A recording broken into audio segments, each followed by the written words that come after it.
I call the honourable member Russell Norman.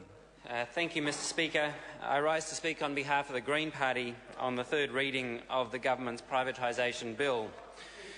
Mr Speaker, history is the victory of remembering over forgetting, and I guess most New Zealanders, if the polls are right, understand their history. It would seem that most of the government do not, and they have lost or forgotten the lessons of history as they go down the privatisation path once again.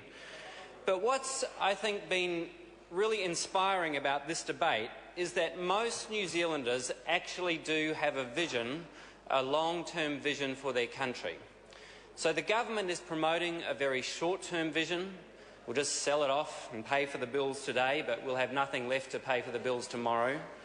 But most New Zealanders do not subscribe to the short-term vision of this government when it comes to asset sales. What we've seen over and over again is that in spite of the government's PR campaign, most New Zealanders overwhelmingly do not want their power companies privatised. Most New Zealanders understand that this is part of the long-term vision for their country. And when people sign the referendum petition, they're not just signing a piece of paper that says, "I demand my say on privatisation of the assets." What they're saying is, "I believe in my country." Every person who signs the petition, the 100,000 people who have already signed the petition, every one of them, when they sign that petition, what they are saying is, "I believe in the future of Aotearoa New Zealand." Every one of those people. And the 350,000 people who will be signing the petition to force the referendum on asset sales, those people are the future of our country. They are the people who believe that Aotearoa New Zealand has a future, that they are a part of it, that they want to invest in our future, and that they are willing to hang on to the assets and make an investment in the future of their country. Because the government has decided that the way it will solve its short-term economic and fiscal problems is to flick off the assets that they inherited when they got into government. In order to pay the bills that the government has, in order to fill the fiscal hole that this government has because of the tax cuts to upper income earners, because of the fiscal hole that this government created because of the tax cuts that they gave away to upper income earners, this government is flicking on the assets. They're selling the assets that were built up over generations. Now, the people who have been signing the petition, the people who believe in the long-term future of our country, those people are saying, "I believe in the long-term vision of my country. I am willing to make a stand." It's not just about saying, "I demand that I should have a say," though it is about that. People are saying that I should have a say about the future of my country and these assets that the government is selling on for short-term gain. People are saying, "I believe in the future of my country and I am willing to stand up for that future." The Green Party put up an alternative future for these energy companies in the election campaign. In that election campaign, the majority of voters cast their vote in favour of parties that wanted to retain the assets. A minority of voters voted for parties that supported asset sales. There is a very narrow majority in this House, 61 votes to 60, in favour of asset sales because some of the parties that supported retention of the assets didn't make the 5% threshold. In that election campaign, the Green Party said we should retain these assets. They are our future. This is the next Fonterra for our country. The renewable energy sector is growing dramatically internationally, and these companies have the expertise and critical mass to actually project New Zealand into that global renewable energy market and renewable energy future. And that was the alternative vision, and that remains the alternative vision. Now, these companies should partner with private sector entrepreneurs. We have always supported that because we believe that the private sector has a huge contribution to make. But by retaining the companies in state ownership, we ensure that the headquarters stays in New Zealand.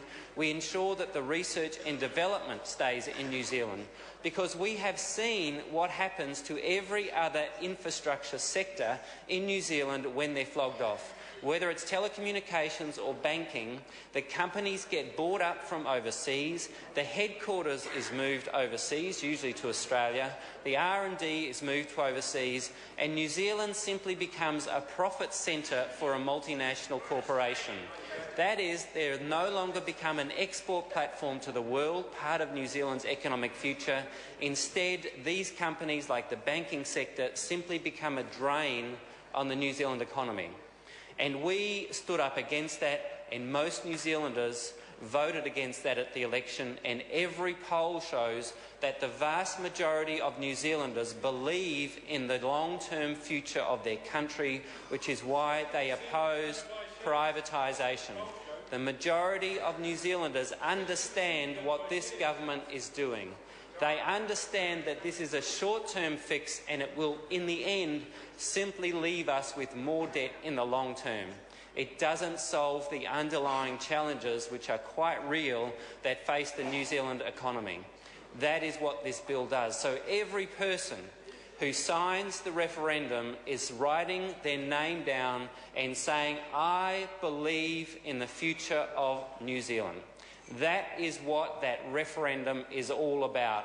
That is what the petition is all about. It is all about people who are willing to stand up against the short-term vision of this government, a government that have embarked on a reckless fiscal and economic path, a government that is selling assets in order to cover a short-term fiscal hole. New Zealanders are saying, we don't agree with that strategy. We have a vision for our country, and that is why we are signing the petition. That is why we believe in our future. The other part I think that's important about this debate is about the understanding the nature of the electricity sector in New Zealand. There is this naive belief within the government that there is competition within the electricity market in New Zealand, that perfect competition will solve all of the problems in the electricity market in New Zealand. It is a naive belief. It is childish to think that that is the case. The electricity sector will always be characterised by problematic competition because there are so few players.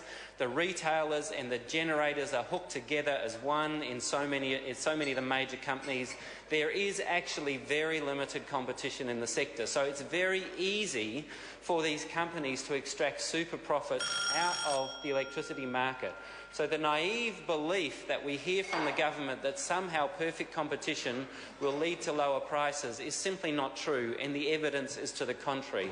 The private electricity companies charge on average 12% more for electricity than the SOEs do currently, when you look at the analysis of the data. And this will only get worse because Contact and Trustpower have made public statements that they resent the SOEs because the SOEs put an anchor on the price of electricity in New Zealand. And once that anchor is lifted, then they are free to jack up prices and extract even more revenue from this sector. Mr. Speaker, we have a long-term challenge around climate change. And we have a long-term solution in front of us in the form of these energy companies.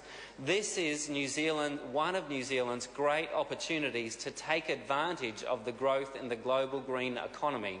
And this government does not seem able to see the reality that is facing them right in the face. They can't seem to listen to all the leading business people from Pure Advantage and numerous other groups who have spoken to them about the green economic opportunities that are available, of which these companies are some of the prime examples. And yet over and over, this government does not understand. It is trying to build an economy in the 19th century when we are in the 21st century. All they do is invest in carbon-intensive and fossil fuel-intensive companies. The transfer of wealth involved in this privatisation from the 99% to the 1% is a disgraceful transfer of wealth that the National Party, Peter Dunn and John Banks are forcing through this parliament. Mr Speaker, the fight is not finished. Every person who signs the petition is saying, I believe in the long-term future of New Zealand, and the Greens are with them. I call the honourable member Paul